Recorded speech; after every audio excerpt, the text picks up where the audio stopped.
क्या आप जानते हैं कि पेलेट्स गन का इस्तेमाल क्यों प्रतिबंधित है?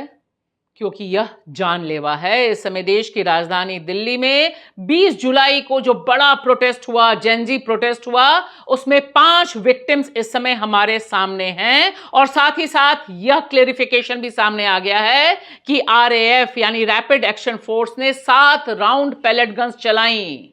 ध्यान से देखिए यह तस्वीर। इस तस्वीर में आरएएफ का व्यक्ति सोल्जर पेलेट गन दाग रहा है। सवाल बहुत साफ है कि यह जानलेवा लेथल वेपन का इस्तेमाल पीसफुल प्रोटेस्टर्स पर क्यों किया गया।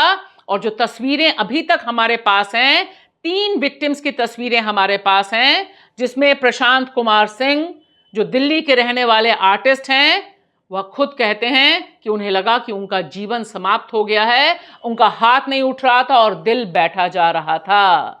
और साहिल की तस्वीरें हम सब भूल नहीं सकते। 19 साल का साहिल जिसकी आंख चली गई।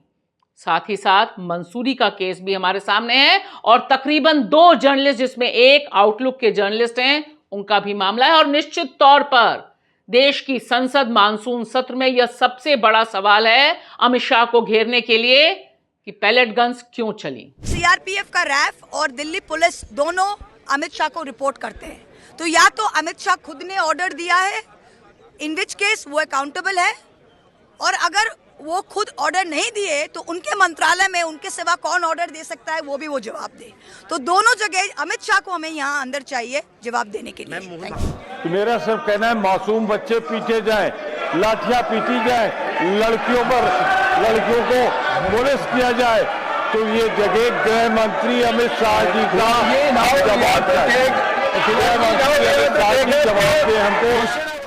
नमस्कार दोस्तों, मैं आपकी दोस्त भाषा। आप देख रहे हैं हमारा 2 टूक कार्यक्रम बेबाक भाषा पे। इस सीधे सवाल के साथ यह 5 जिंदगियां, 5 प्रमाण जो इस समय चीख चीख कर सवाल पूछ रहे हैं कि छात्रों का जो शांतिपूर्ण प्रोटेस्ट था, उसके ऊपर इस जानलेवा, जी हां यह जानलेवा गन है, पेलेट गन, जो पंप करती है छोटे छोटे छर्रे शरीर पर।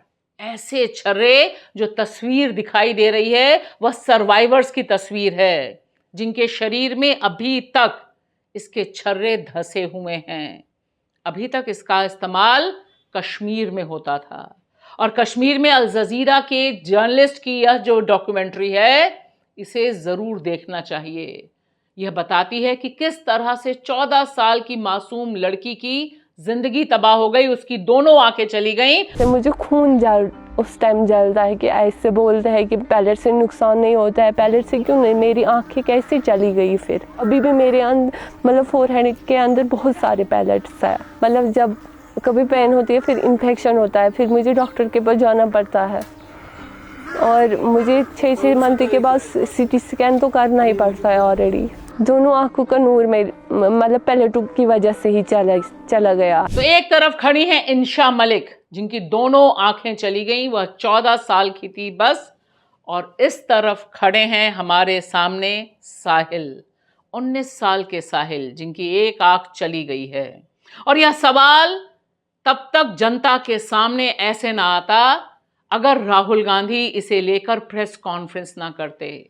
मैं बेबाक भाषा के इस प्रोग्राम से साहिल की हिम्मत को दाद देती हूं, जिनके बदन में छर्रे लगे हुए हैं, पेलेट्स गन्स धसी हुई हैं, आंख चली गई है, लेकिन तब भी वह गवाही देने के लिए सामने आए और कहा कि पुलिस की यह क्रूरता किसी को भी बर्दाश्त नहीं करनी चाहिए। मेरा नाम साहिल है, मैं बस अपने लिए जस्टिस की मांग करता हूं। ऐसे में दिल पर हाथ रखकर यह जरूर कहिए कि इस तरह के जो अनगिनत केसेस हुए हैं, प्रशांत कुमार सिंह भी याद रखिए, मंसूरी को भी याद रखिए, पत्रकार जो आउटलुक के हैं, जिनके शरीर में जिंदगी भर 25 पेलेट गन धसी रहेगी, उन्हें भी याद रखना जरूरी है। और एक और 19 साल के नौजवान पत्रकार जिनको पेलेट लगी है, वे सब दरअसल ये पूछना चाहते हैं मोदी सरकार से कि आखिर किसके आदेश पर यह जानलेवा वेपन इस्तेमाल किया गया। जिस समय तस्वीरें बिहार से आ रही हैं कि वहां पर प्रोटेस्ट कर रहे छात्रों के ऊपर AK-47 चलाई गई, उसी समय देश की राजधानी दिल्ली में पैलेट गन का इस्तेमाल, जो अब आरएएफ मान चुका है कि उसने इस्तेमाल किया, इसकी जिम्मेदारी क्या देश के गृह मंत्री लेंगे और कहेंगे कि हां मेरे आदेश से हुआ, और अगर उनके आदेश से नहीं हुआ तो किसने कहा पीसफुल प्रोटेस्टर्स पर इतनी जानलेवा पैलेट गन चलाने का आदेश?